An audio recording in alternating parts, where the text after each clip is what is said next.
接下來關心美軍無處可退，今天要特別來關心到的是大陸的東風17、東風27鎖死了印太地區，彈藥庫說現在藏在澳洲哦，也躲不掉了。中國的火箭軍已經橫掃，已經到了第3島鏈去了。今天就這些議題，我們會一起來做了解。好，來關心到的是美軍最新的證實，也就是說呢，他們接下來要在澳洲來建立這個永久性海軍陸戰隊備戰武器庫。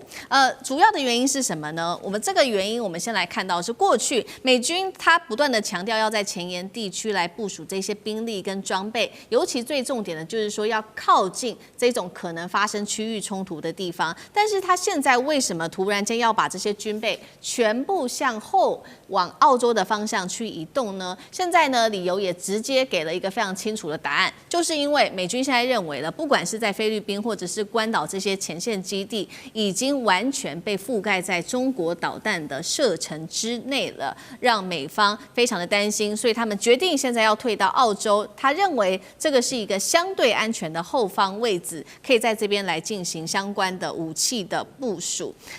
這個是美軍在澳洲的最新部署。我們來看到美軍在另外一個地區亞洲國家薩德，也就是南韓的薩德的最新部署，大家還記得嗎？當時這個薩德哦，因為有各式的戰爭，也就是美伊戰爭的時候，他撤出了他的6輛的薩德發射車，在這個期間就全部把它移出去了。但是現在確定了，這6輛車又全部的移回去南韓了啊，放在的地點就是新洲基地。意思就是說，接下來要放在中國大陸的家門口來恢復對於中國的完全作戰，可以這樣子做解讀嗎？我們先來看到，節目一開始先關心美軍說部署澳洲是他要強化他的後勤，但是實際大家也在解讀是不是一種戰略的大撤退，代表說現在看起來守不住第2島鏈了，已經要往第3島鏈去走了嗎？謝大使怎麼解讀？对，其實美軍這種部署已經因為中國大陸的這個遠程打擊武器啊，還有就是兵力投射的能力的加強啊，所以它已經做了很大的戰略調整。整體來說就是火力向前，兵力向後。就是說要打起來的話，說實話不是美軍上第一線，就是說在這個第1島鏈甚至第2島鏈的這些國家的人上第一線，美國在後面，遞槍。地彈啊，地刀，什麼都遞，就是讓你們上去打。然後呢，先消耗你們，然後再去考慮消耗美國，這個是一個大的戰略。那在川普的整個的這個全球戰略裡啊，美國的基本上的國家的安全戰略就是，這個所謂的西半球，也就是整個的美洲啊，從這個北極到南極這個地方，就是美國的什麼禁臠，不准有外國勢力進來。進來的話，我就要把你擠出去，這裡面也不准有反美的國家，像這些委內瑞拉就把你解決掉，再接下來誰？再接下來就是古巴，美洲這一塊地上有反美國家的話，那是不允許的啊。然後美國要靠一個怎麼樣？靠一個鑽石一個罩子，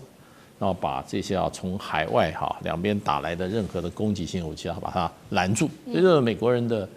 尤其在川普的時候，更強化的一個美國防衛跟美國安全戰略。是。那所以第1島鏈、第2島鏈就變成美國就是說，美其名就是說，你們這個國家不能再靠美國保護了，你們要自己承擔更多的這種防衛責任。那其實就變成就是說，你們以後如果說跟中國大陸的軍隊如果有接觸的話，你們自己要靠自己力量自己要撐住我會給你武器，可是呢，你們要跟我買，大概就是這樣子的意思。不過對中國大陸來講的話，其實就在有一段很長的時間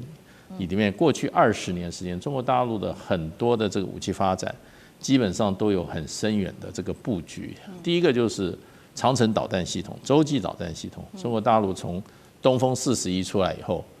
大概就已經怎麼講，就已經很篤定了。那前2年的這個大閱兵裡面，沒有東風51，東風61直接出來了。那也就是說，地球上任何一個角落，中國大陸的洲際彈道飛彈都可以打得到，而且呢，它都是一個彈頭打上下來就10個分導的彈頭，那10個下來的分導的彈頭呢，又可以做什麼變軌的，所以是無法攔截的。那除此之外，對周邊國家就是中程導彈，就東風系列，東風17、東風21、東風多少31，這些是非常完備的。所以在這個情況之下，美國現在就跟我剛剛講的那整套的戰略就在改變。那所以就变成就做美國的盟友，現在要注意哦，不是美國保護你哦，是你要在第一層你要保護美國，用你自己的軍人，用你自己的國土來保護美國。你做第一層的尖兵保護美國，美國只出錢、只出彈藥，不出人的。不出人。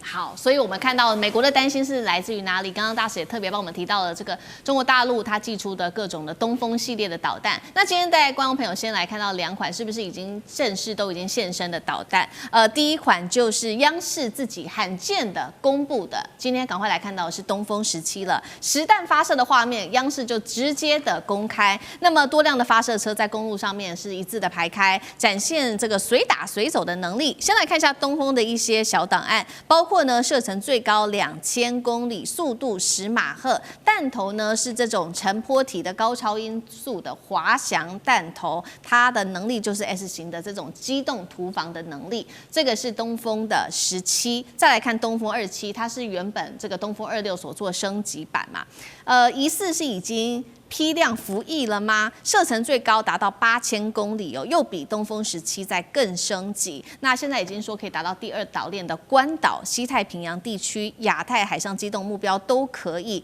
澳洲智庫最新警告，如果呢中國在南海這種人造的人工島上面部署東風26，射程可以直接打到澳洲的北部了，是不是會改變整個印太的格局？幹哥怎麼看？央視公布這個畫面有它的意義，為什麼？因為火箭軍的前身叫做2炮部隊，是在1966年建制的，到今天剛好滿60週年，所以放出這段影片，其實某種程度上的意義就是在告訴你說，其實我們的東風17已經能夠做到無依托作戰，就是在野外，而且可以機動作戰。這個老實講一句，機動作戰雖然不是新名詞，可是對於這種高超音速導彈，是第一次聽到，為什麼？因為你還是要有依托，你要有後勤，你要有一堆車跟人去跟着它。但是現在東風17它可以做到，它可以在公路上面隱蔽或機動，這不太容易。為什麼呢？因為高超音速導彈從來都是被認為比較重要的資產，所以他們今天能夠做到這邊的話，你要知道這飛彈東風17，它現在已經它的作戰高度是9萬英尺，也就是大概3萬公尺的高空，比我們一般的民航機要高3倍。它打下來的時候是10倍音速。通常來講，理論上是沒有東西可以攔的。我們現在以剛剛所說到的薩德就是終端高空防禦系統，這種系統理論上可以攔得到，但是沒有經過實戰，永遠美軍也不敢這樣講說一定攔得到。好，所以放出這段影片就是告訴你說，我們的飛彈你找不到。以前也許東風舊型的飛彈，它在發射初期，因為它什麼？它是熱發射，所以近地衛星早就一覽無遺了。因為你有熱源，所以一看就看得到了。是。那可是現在，對不起，東風17是冷發射，所以它不會有熱源，你根本看不出它在哪裡，所以你沒有辦法鎖定。這就是它技術進步的地方。再來，東風27，它其實是東風26的進階版。那東風27的射程最遠達到8000公里，已經可以確定可以把關島的第2島鏈涵蓋在射程範圍之內。所以說，東風27，老實講一句，是比較令美國忌憚的。為什麼？你現在都必須要往後退？為什麼？就是你往後退，退到澳洲一線的話，那才會比較有保障。所以，澳洲的智庫會認為說，如果今天中國在永暑礁或是美濟礁上面部署的話，它一樣打得到墨爾本，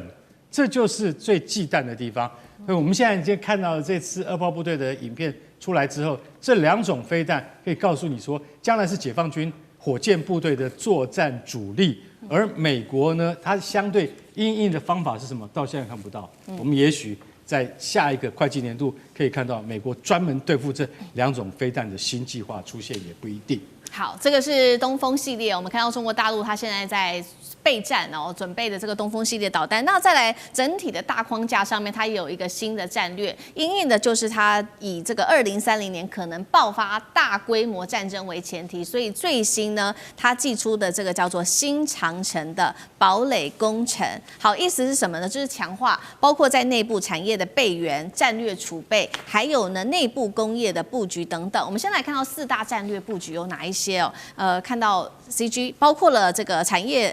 的內移，它將半導體啊、醫療等等的關鍵產業就遷往四川重慶，以這邊為戰略的腹地，建立戰時工業後方，再來強化戰略的儲備，包括基本的國家運轉需要一些能源、糧食、原料等等。軍民融合的部分，基礎設施是隨時都可以轉為軍用的。最後就是增加國家的一個動員能力。現在有一個說法，是不是有一點像是模仿當時複製2戰對日作戰時的一個消耗戰的一個狀態？上次哥怎麼看？現在全世界都在研究中國哈，現在中國的強大，中國的有很多東西不太一樣了，特別是一些包括在國際當中的處理，我們現在講說，包括這些稀土啊、管制等等，都是過去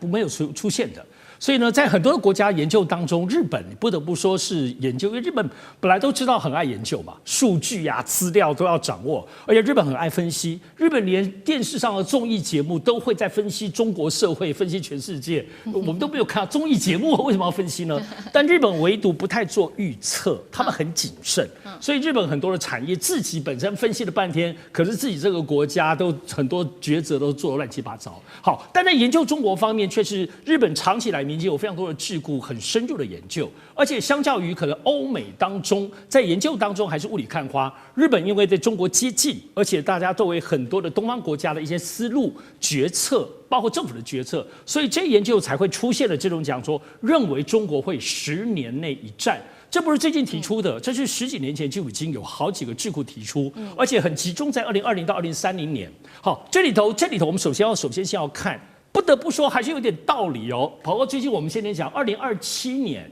現在都說2027年可能兩岸台海會發生戰爭，主要的原因是2027年，大家不要忘了是解放軍建軍100年。除此之外，是習近平每5年當中的這個另一屆的他的權力，中共的全代會要讓習近平繼續主政5年，也是2027年。除此之外呢，2029年是中共就中華人民共和國所謂的新中國建國80週年，也就是說2027到2029乃至到2030，這對中國來說是一個歷史性的時間。所以中國會不會處理很多歷史上，包括兩岸要統一，包括對於日本要清算，包括中美之間要大對決呢？所以這是整個我想在現在在思維10年內不會有一戰的最重要的時間背景。當然這裡頭日本所研究的東西是有點意思，雖然有點我個人認為有點偏見。首先他們就覺得中國大陸這些年，特別是這10多年來，剛剛講內政的決策、法政的這些體制的設計有非常大的改變。